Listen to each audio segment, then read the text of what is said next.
Hello dear students, welcome to my channel. बच्चों, आप सभी को हमारे डिजिटल स्टडी प्लस में स्वागत है। बच्चों, आज की क्लास हम हिंदी कक्षा 8 पार्ट 4 हम कराने वाले हैं, जिसका क्वेश्चन आंसर हमने पिछले क्लास में 1, 2, 3 करा दी हूँ। आप लोग जा कर के विजिट कीजिएगा, देखिएगा। आज हम 4 पार्ट का कराने वाले हैं, जिस चैप्टर का नाम है भगवान के डाकिए। तो चलिए बिना किसी देरी के हम क्वेश्चन को स्टार्ट करते हैं।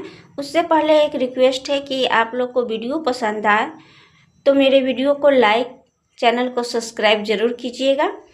चलिए हम वीडियो को शुरू करते हैं। फर्स्ट क्वेश्चन कह रहा है, कवि ने पक्षी और बादल को भगवान के डाकिए क्यों बताया है, स्पष्ट कीजिए। तो कवि पक्षी और बादल को भगवान के डाकिए इसलिए माना है क्योंकि ये संदेशों को एक स्थान से दूसरे स्थान तक पहुंचाने में सहायता करते हैं। बादल स्थिरता का संदेश देते हैं और पक्षी अपने पंखों पर सुगंधित वायु को लेकर एक देश से दूसरे देश को जाते हैं। बच्चों को एक गाना नहीं है, चिट्ठी आई है कबूतर जा जा जा कबूतर जा। तो ये पहले जो कबूतर जो था ना, ये पक्षी के रूप में कबूतर को डाकिए का संदेश कहा जाता है। ठीक है। और दूसरा क्वेश्चन है, पक्षी और बादल द्वारा लाई गई चिट्ठियों को कौन कौन पढ़ जाते हैं, सोच कर लिखिए। तो पक्षी और बादल द्वारा लाई गई चिट्ठियाँ पेड़ पौधे, पानी और पहाड़ ही पढ़ पाते हैं, वही उनकी भाषा को समझ पाते हैं। ठीक है।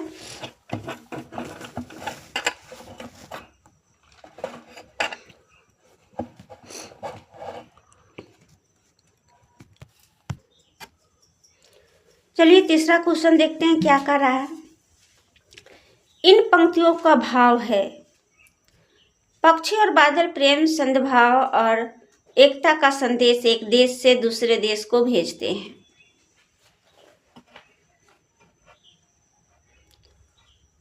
पक्षी और बादल भगवान के डाकिए हैं, वे एक महादेश से दूसरे महादेश को जाते हैं। तीसरा का ख है, प्राकृतिक देश में भेदभाव नहीं करती, एक देश से उठा बादल दूसरे देश में बरस जाता है। प्रकृति एक देश से दूसरे देश में भेदभाव नहीं करती, इसलिए एक देश का भाव दूसरे देश में पानी बनकर बरसता है। इसका भाव स्पष्ट करना है बच्चों। चौथा क्वेश्चन है, पक्षी और बादल की चिट्ठियों में पेड़ पौधे, पानी और पहाड़ क्या पढ़ पाते हैं? तो हाँ, पढ़ पाते हैं। भगवान पूरे विश्व को एक मानकर अपना प्रेम सभी में बराबर बांटते हैं। उनके ये प्रेम बादलों द्वारा पानी के रूप में धरती पर आता है। भगवान बादलों के द्वारा जो संदेश भेजते हैं, उन्हें पेड़ पौधे, पहाड़ और जल अच्छी तरह से पढ़ पाते हैं, क्योंकि ये उनके लिए होते हैं। ठीक है। पांचवा क्वेश्चन है, एक देश की धरती दूसरे देश को सुगंध भेजती है, कथन का भाव स्पष्ट कीजिए। सबका भाव स्पष्टीकरण करना है बच्चों। तो एक धरती दूसरे देश को सुगंध भेजती है से कवि का भाव यह है कि एक देश की धरती दूसरे देश को प्यार और सौहार्द भेजती है। यहाँ सुगंध भाईचारे का प्रतीक है। ठीक है। पाठ से आगे से लिया गया है, आप लोग बुक में चेक करते चलिएगा। प्रश्न 1 है, पक्षी और बादल की चिट्ठियों के आदान प्रदान को आप किस दृष्टि से देख सकते हैं? पक्षी और बादल को चिट्ठियों के आदान प्रदान को हम प्रेम, सद्भावना, एकता आदि के संदेश के रूप में देख सकते हैं। प्रेम, समानता, विश्व बंधुत्व, एकता आदि मानव जाति की भलाई जैसे भावनाएं भगवान के डाकियों द्वारा एक देश से दूसरे देश में भेजी जाती है। कवि द्वारा इसे ही सुगंध और एक देश की भाव कहा गया है। ईश्वर का संदेश मनुष्य की बनाई सीमाओं में बंद कर नहीं रह सकता। संसार में भलाई के प्रसार के लिए इसे फैलने देना चाहिए। मानव जाति के लिए ईश्वर का यही संदेश है। ठीक है, आप लोग अच्छे से नोट करते चलिएगा।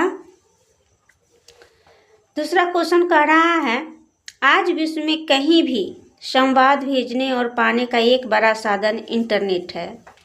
पक्षी और बादल की चिट्ठियों की तुलना इंटरनेट से करते हुए इस 10 पंक्तियों को लिखें। ठीक है, चलिए क्या लिखते हैं।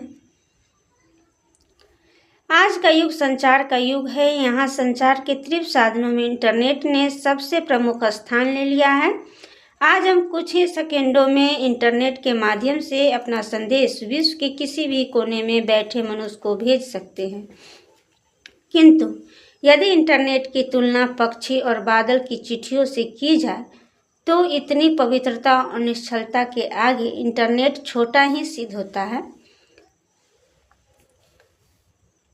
इंटरनेट का जाल सद्भावनाओं के लिए शायद बहुत ही कम ही प्रयुक्त हो रहा है। हमारे जीवन में डाकिये की भूमिका क्या है, इस विषय पर 10 वाक्य लिखिए। डाकिये की भूमिका क्या है उसके बारे में हमको 10 लाइन या 10 वाक्य कहिए, 10 पंक्ति कहिए लिखना है। तो चलिए जानते हैं। डाकिया अर्थात डाक लाने वाली की एक हमारे जीवन में बहुत महत्वपूर्ण भूमिका है। डाकिये चिट्ठी नहीं बल्कि राखी, पैसा या नौकरी के शुभ समाचार लेकर आते हैं। हम सब उसे देखते ही कितने प्रसन्न हो जाते हैं। डाकिये कन्याकुमारी से कच्छ तक संदेश पहुंचाते हैं। वे आधुनिक आवश्यकता है। दुर्गम स्थानों पर भी सभी बाधाओं को पार कर डाकिये का पहुंचना बहुत ही सुखद सत्य है। इस प्रकार आधुनिक जीवन में भी डाकिये की बहुत महत्वपूर्ण भूमिका है। बच्चों, वीडियो कैसा लगा आप कमेंट में ज़रूर बताइएगा। आगे का चैप्टर हम फिर लेकर तुरंत हाजिर होते हैं। तब तक के लिए जय हिंद बच्चों।